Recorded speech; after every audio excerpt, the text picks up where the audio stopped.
اعوذ باللہ من الشیطان الرجیم بسم اللہ الرحمن الرحیم۔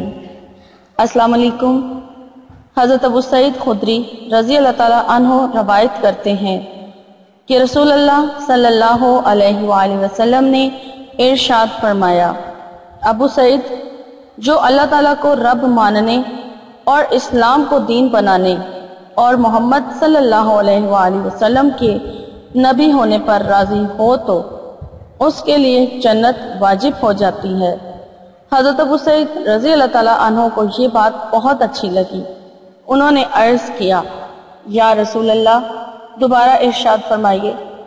آپ صلی اللہ علیہ وآلہ وسلم نے دوبارہ ارشاد فرمایا، پھر فرمایا، ایک دوسری چیز بھی ہے جس کی وجہ سے بندہ کو جنت میں 100 درجے بلند کر دیا جاتا ہے۔ 2 درجوں کا درمیانی فاصلہ آسمان اور زمین کے درمیانی فاصلہ کے برابر ہے۔ انہوں نے پوچھا، یا رسول اللہ، وہ کیا چیز ہے؟ ارشاد فرمایا، اللہ تعالیٰ کے راستے میں جہاد ہے۔ اللہ تعالیٰ کے راستے میں جہاد ہے۔ سبحان اللہ۔ السلام علیکم، کیا حال ہے ویورز آپ لوگوں کے؟ میں امید کرتی ہوں آپ لوگ خیر و عافیت سے ہوں گے، اور میری دعا ہے کہ اللہ تعالیٰ آپ کو ہمیشہ اپنے حفظ و ایمان میں رکھیں۔ آپ کی تمام جائز خواہشات اور حاجات کو اللہ تعالیٰ اپنی بارگاہ میں قبول اور مقبول فرمائے۔ آپ کی جتنی بھی پریشانیاں، مسائل، مصائب ہیں جن میں آپ گھرے ہوئے ہیں، جن کا آپ شکار ہوئے ہیں، جن کی وجہ سے آپ پریشان ہیں، تو اللہ تعالیٰ ان سے آپ کو نجات دلائے، اور آپ کے ان تمام مقاصد کو اللہ تعالیٰ پورا کرے جن مقاصد کے لیے آپ مجھے خصوصی دعاؤں کے لیے کہتے ہیں، اور جن مقاصد کے لیے آپ وظائف کر رہے ہیں، تو اللہ تعالیٰ آپ کو ان میں کامیابیاں اور کامرانیاں عطا فرمائے۔ جو لوگ بے گھر ہیں یا کرائے کے گھروں میں رہتے ہیں، تو اپنے گھر کی خواہش رکھتے ہیں، تو اللہ تعالیٰ انہیں اپنا گھر عطا فرمائے، اور جس جگہ پر وہ لوگ چاہتے ہیں انہیں اس جگہ پر گھر عطا فرمائے۔ آمین۔ جو لوگ پسند کی شادی کرنا چاہتے ہیں، تو اللہ تعالیٰ ان کے نصیبوں کو آپس میں ملا دے اور ایک دوسرے کے ساتھ ان کو خوش و خرم رکھے۔ آمین۔ جو لوگ ایگزام دے کر فارغ ہو چکے ہیں یا دے رہے ہیں، تو اللہ تعالیٰ انہیں اعلیٰ نمبروں سے کامیابیاں اور کامرانیاں عطا فرمائے۔ بیماروں کو اللہ تعالیٰ شفا عطا فرمائے۔ قرض داروں کو اللہ تعالیٰ قرض اتارنے کا کوئی وسیلہ بنا دے، اور جو لوگ رزق کی تنگی سے پریشان ہیں، کاروبار میں برکت نہیں ہے، تو اللہ تعالیٰ ان کے رزق میں، کاروبار میں برکتیں، ڈھیر ساری برکتیں عطا فرمائے۔ آمین۔ بس مجھے بھی اپنی دعاؤں میں ضرور یاد رکھیں۔ شکریہ۔ میں آپ کی میزبان لیلا حاضر ہوں اپنے چینل میں۔ ویورز، آج میں آپ لوگوں کے لیے جو سورہ اخلاص کا ایک عمل لے کر آئی ہوں، وہ بہت ہی زیادہ گارنٹیڈ اور مجرب عمل ہے۔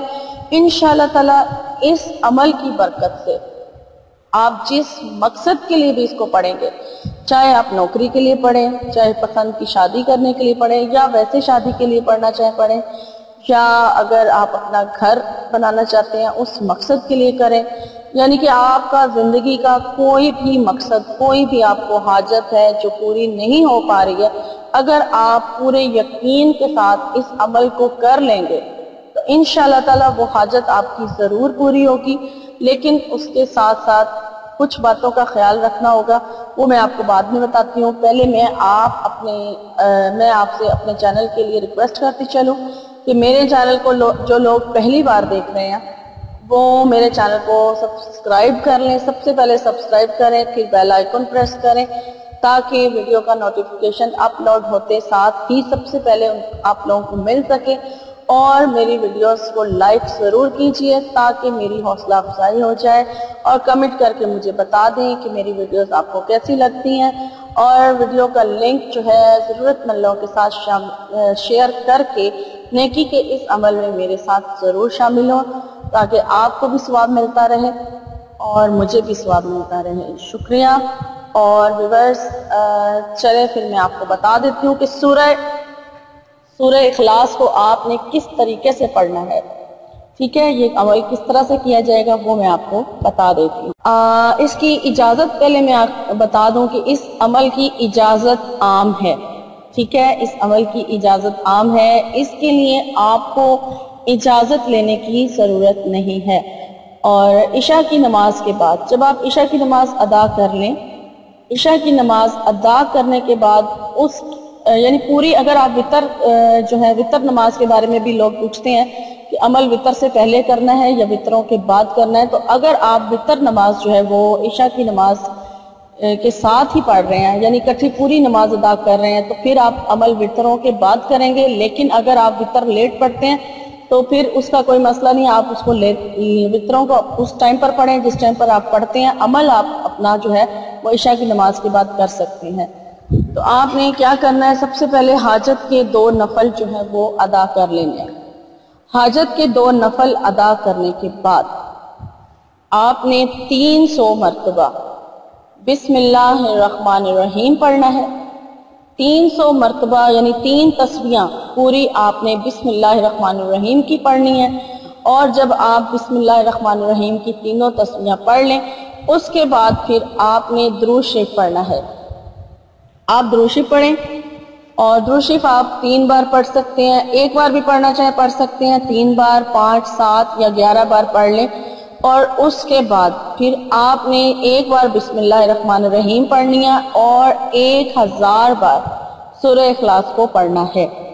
ٹھیک ہے، آپ 1 بار بسم اللہ الرحمن الرحیم کے ساتھ 1000 بار سورہ اخلاص کو پڑھیں گے، اور پھر جب آپ کی سورہ اخلاص 1000 بار کمپلیٹ ہو جائے گی، اس کے بعد آپ نے پھر درود شریف پڑھنا ہے، جتنی تعداد میں شروع میں پڑھا تھا اتنی تعداد میں اینڈ میں پڑھیں، اور اپنی حاجت، اپنے مقصد، جس مقصد کے لیے آپ نے یہ نفل نماز ادا کی ہے اور یہ عمل آپ نے کیا ہے، اس مقصد کے لیے، اس حاجت کے لیے آپ اپنے رب کے حضور دعا کیجئے، خوب گڑ گڑا کر، خوب عاجزی کے ساتھ سجدے میں جا کے رو کے اپنے مقصد کی دعا کریں۔ انشاءاللہ تعالی آپ کو اس عمل کی برکت سے وہ مقصد، جس مقصد کے لیے آپ یہ عمل کرنے جا رہے ہیں، ضرور حاصل ہوگا۔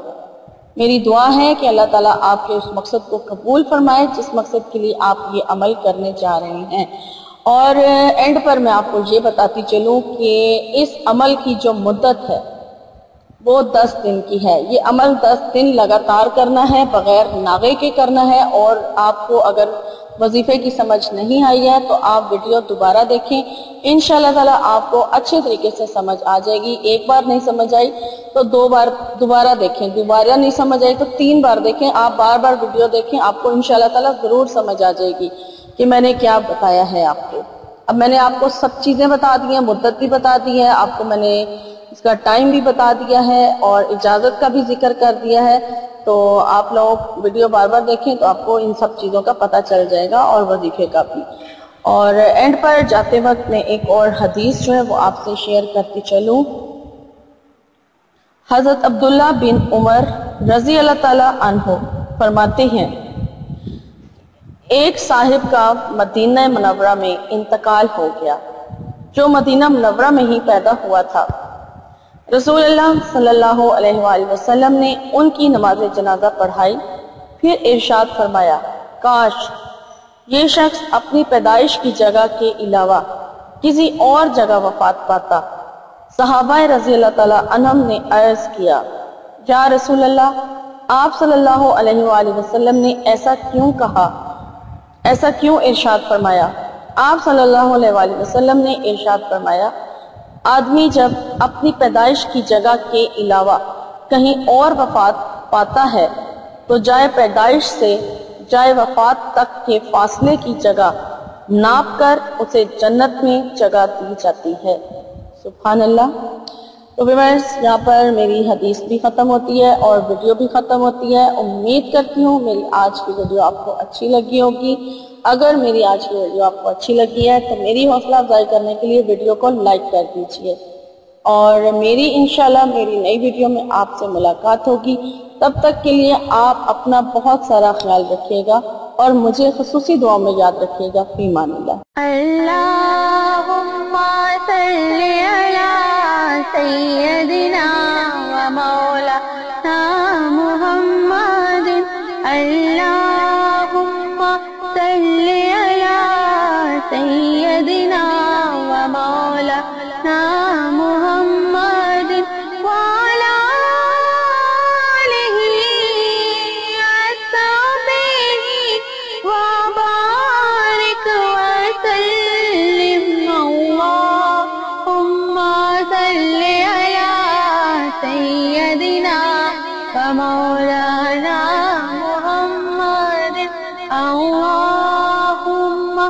صل على سيدنا ومولانا محمد اللهم صل على سيدنا ومولانا محمد اللهم صل على سيدنا ومولانا محمد وعلى آله وصحبه وبارك وسلم اللهم صل على سيدنا ومولانا محمد